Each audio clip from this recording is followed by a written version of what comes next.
Capítulo 8. Propósito definido. Pergunta: Sua Majestade procederá agora à revelação dos segredos dos 7 princípios através dos quais os seres humanos podem forçar a vida a fornecer-lhes a liberdade espiritual, mental e física. Não seja econômico ao longo de sua descrição desses princípios. Quero uma ilustração completa de como esses princípios podem ser utilizados por qualquer pessoa que escolha fazer uso deles. Conte-nos tudo o que sabe sobre o princípio do propósito definido. Resposta: Se por acaso seguir adiante com essa ideia maluca de publicar a minha confissão, você abrirá as portas do inferno e libertará todas as almas que eu busquei ao longo desses últimos séculos. Você me privará de milhões de almas que ainda não nasceram. Você libertará de minha submissão milhões de almas que agora habitam o planeta. Pare, eu lhe imploro. Pergunta: Vamos lá, se abra. Vamos ouvir o que tem a dizer sobre o princípio do propósito definido. Resposta: Você está colocando água nas chamas do inferno, mas a responsabilidade é sua, não minha. Eu posso, sem sombra de dúvida, também dizer que qualquer ser humano que esteja firme em seus planos e metas pode fazer a vida e entregar a ele exatamente aquilo que ele deseja. Pergunta: Isso é uma afirmação muito abrangente, Sua Majestade. Você poderia diminuir um pouco o escopo da sua afirmação? Resposta: Diminuir? Não. Desejo aumentar. Quando ouvir o que eu tenho a dizer, você entenderá porque o princípio da definição de propósito é tão importante. A minha oposição usa um truque muito esperto para me enganar e tirar o meu controle sobre as pessoas. Porque, na verdade, a oposição sabe que o princípio da definição de propósito fecha a porta da mente de qualquer um contra mim de tal forma que eu não consigo invadir, a não ser induzindo essa pessoa ao hábito da alienação. Pergunta: Por que a sua oposição não revela o seu segredo a todas as pessoas, contando a elas como evitá-lo através de um propósito definido? Você já admitiu que de cada 100 pessoas, apenas 2 pertencem à sua oposição. Resposta: Porque sou mais esperto que a minha oposição. Eu afasto as pessoas de suas definições através das minhas promessas. Como você pode ver, controlo mais pessoas do que a minha oposição porque sou um melhor vendedor e também um grande showman. Eu atraio as pessoas alimentando-as deliberadamente com os próprios hábitos de pensamentos nos quais elas se satisfazem. Pergunta: O princípio da definição de propósito é algo com que alguém deve nascer ou algo que pode ser adquirido? Resposta: Todas as pessoas, conforme eu já disse antes, nascem com o privilégio e com o potencial de terem a definição do propósito. Mais de 98 de cada 100 pessoas perdem esse privilégio porque não o utilizam e nem tomam consciência de sua existência. O privilégio da definição de propósito pode ser mantido somente através de uma política pela qual a pessoa o adota como um guia para todos os assuntos de sua vida. Pergunta: Entendo. Pode-se tomar vantagem do princípio da definição de propósito da mesma forma que se pode construir um físico forte e musculoso, através do uso constante e sistemático. É assim mesmo? Resposta: Essa é a verdade nua e crua, da forma mais acertada possível. Pergunta: Agora eu penso que estamos chegando a algum lugar, Sua Majestade. Finalmente chegamos ao ponto de partida pelo qual todos os que se tornam autodeterminados em suas vidas irão infalivelmente encontrar o sucesso. Descobrimos através de sua fantástica confissão que o seu maior ativo é a falta de precaução do homem, que por sua vez habilita você a guiá-lo pela selva da indefinição, através de pequenos subornos. Aprendemos, acima de qualquer dúvida, que qualquer um que adote o princípio da definição de propósitos como uma política e a use nas suas experiências do dia a dia, jamais pode ser induzido a formar o hábito da alienação. Sem a ajuda do hábito da alienação, você não tem força para atrair as pessoas através das suas promessas. Isso está correto? Resposta: Eu mesmo não poderia ter dito tamanha verdade. Pergunta: Vá em frente agora e descreva como as pessoas negligenciam o privilégio de ser livres e autodeterminadas através da indefinição e da alienação. Resposta: Já fiz uma breve referência sobre esse princípio, Mas agora entrarei nos mínimos detalhes para explicar de que forma esse princípio funciona. Começarei no momento do nascimento. Quando uma criança nasce, ela traz consigo nada além de um corpo físico, representando os resultados da evolução de milhões de anos de seus ancestrais. A sua mente é um branco total. Quando a criança alcança a idade da consciência e começa a reconhecer os objetos do seu entorno, ela também começa a imitar outras pessoas. A imitação torna-se um hábito fixo. Naturalmente, a criança imita, antes de tudo, os seus pais. Aí então ela começa a imitar seus outros parentes e pessoas que as acompanham diariamente, incluindo os instrutores religiosos e os professores da escola. A imitação estende-se não somente à expressão física, mas também à expressão do pensamento. Se os pais de uma criança têm medo de mim e expressam esse medo de tal forma que a criança consiga ouvir isso, essa criança adquire o medo através do hábito da imitação e acaba armazenando isso no seu subconsciente, como uma crença real. Se o instrutor religioso dessa criança expressar qualquer forma de medo de mim, abre parênteses, e todos eles expressam de uma forma ou outra, fecha parênteses, esse medo é adicionado ao mesmo temor passado para a criança por seus pais. Essas duas formas negativas de limitação ficam armazenadas no subconsciente, de forma a serem utilizadas por mim mais adiante em suas vidas.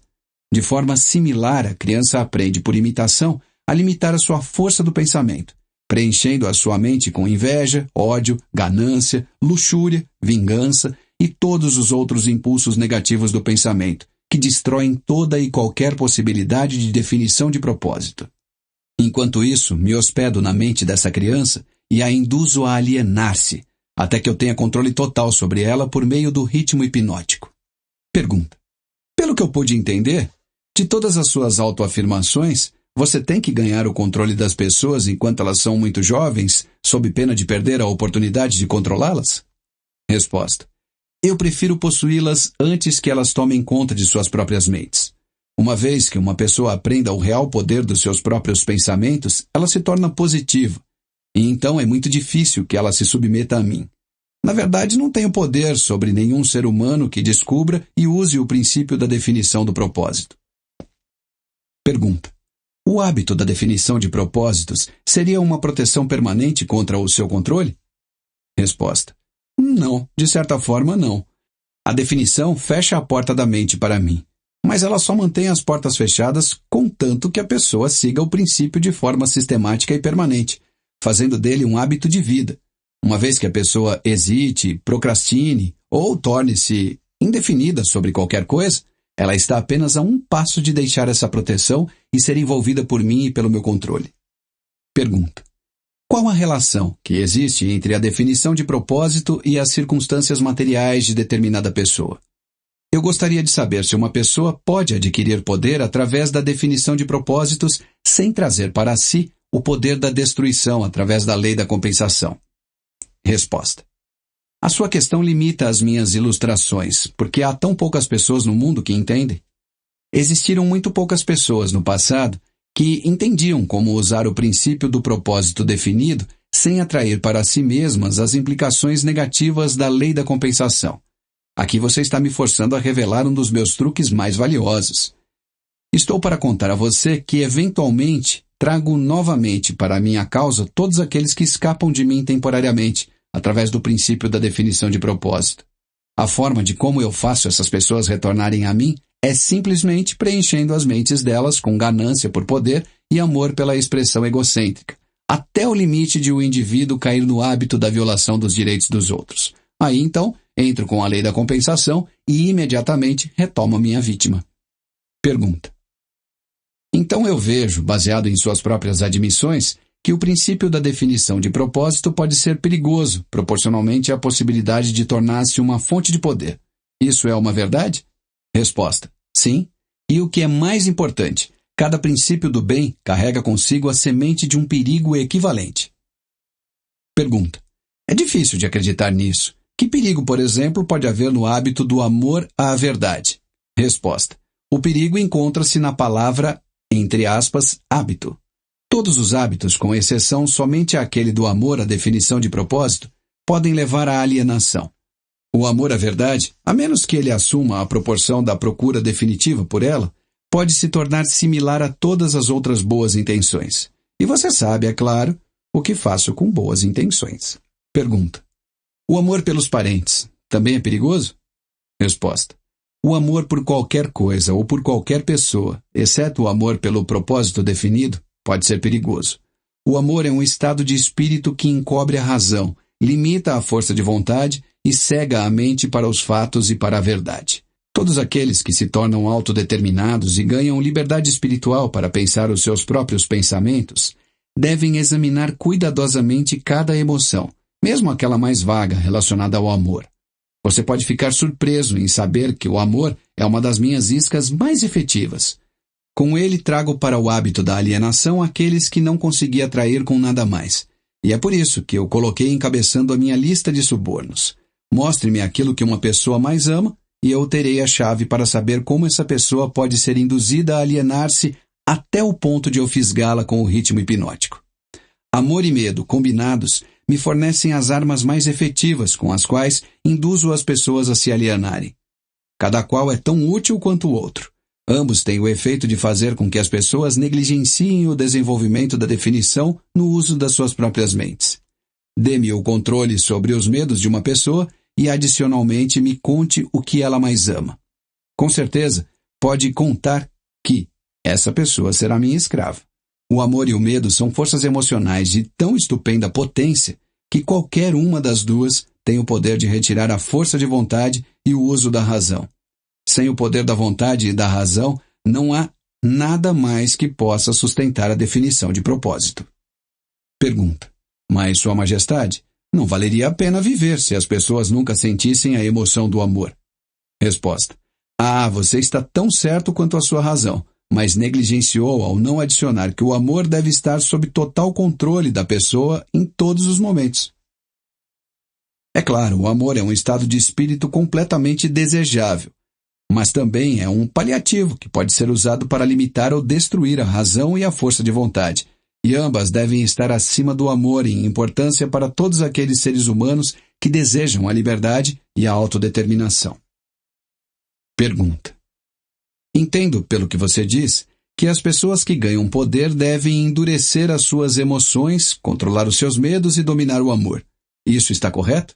Resposta: as pessoas que ganham e mantêm poder devem tornar-se definidas em todos os seus pensamentos e atos. E se isso é o que você chama endurecer, então, sim, eles têm que ser duros. Pergunta: vamos olhar para as fontes da vantagem de ser definido em todos os assuntos do dia a dia de nossa vida. Qual é mais apto para ser bem-sucedido? Um plano fraco aplicado com definição ou um plano forte e profundo aplicado sem definição? Resposta: planos fracos têm um meio de se tornarem fortes se forem aplicados com definição. Pergunta: você quer dizer que qualquer plano definitivamente colocado em ação contínua na busca por um propósito definido pode tornar-se bem-sucedido mesmo que não seja o melhor plano? Resposta: sim. É exatamente isso que eu quero dizer. A definição de propósito, mais um plano bem elaborado, geralmente traz consigo o sucesso, não importando o quão fraco o plano possa ser. A maior diferença entre o plano forte e um fraco é que o plano forte, se definitivamente aplicado, pode trazer sucesso mais rapidamente do que um plano fraco. Pergunta: em outras palavras, se não consegue estar sempre certo, então se deve ser sempre definido. É isso que você está tentando me fazer entender? Resposta: essa é a ideia. As pessoas são definidas, tanto em seus planos quanto em seus objetivos. Aceitam derrotas temporárias como sendo um sinal para que façam um esforço maior. Você pode ver por si mesmo que esse tipo de política está fadada a ganhar, se for feita com convicção. Pergunta: pode uma pessoa que se move com definição, tanto de planos quanto de propósitos, estar sempre certa de alcançar o sucesso? Resposta: não. O melhor dos planos, algumas vezes, falha, mas a pessoa que age com definição reconhece a diferença entre a derrota temporária e o fracasso. Quando os planos falham, ela os substitui por outros, mas ela não muda o seu propósito, ela persevera. Eventualmente, ela encontra um plano que será bem-sucedido. Pergunta: um plano baseado em fins imorais ou injustos será tão bem-sucedido e de forma tão rápida quanto um plano motivado por um senso apurado de justiça e moralidade? Resposta: Através da operação da lei da compensação, todos, sem exceção, colhem aquilo que plantam. Planos baseados em motivos injustos ou imorais podem trazer sucesso temporário, mas sucesso duradouro deve levar em consideração a quarta dimensão, o tempo. O tempo é inimigo da imoralidade e da injustiça. Ele é o amigo da justiça e da moralidade. O fracasso em reconhecer esse fato como verdadeiro tem sido responsável pela onda de crimes entre jovens do mundo inteiro. A mente jovem e inexperiente pode frequentemente cometer o erro de avaliar sucesso temporário como algo permanente. Os jovens frequentemente cometem o erro de cobiçar os ganhos temporários baseados em planos injustos e imorais, e negligenciam olhar à frente e observar as penalidades que sempre seguem, exatamente como a noite segue o dia.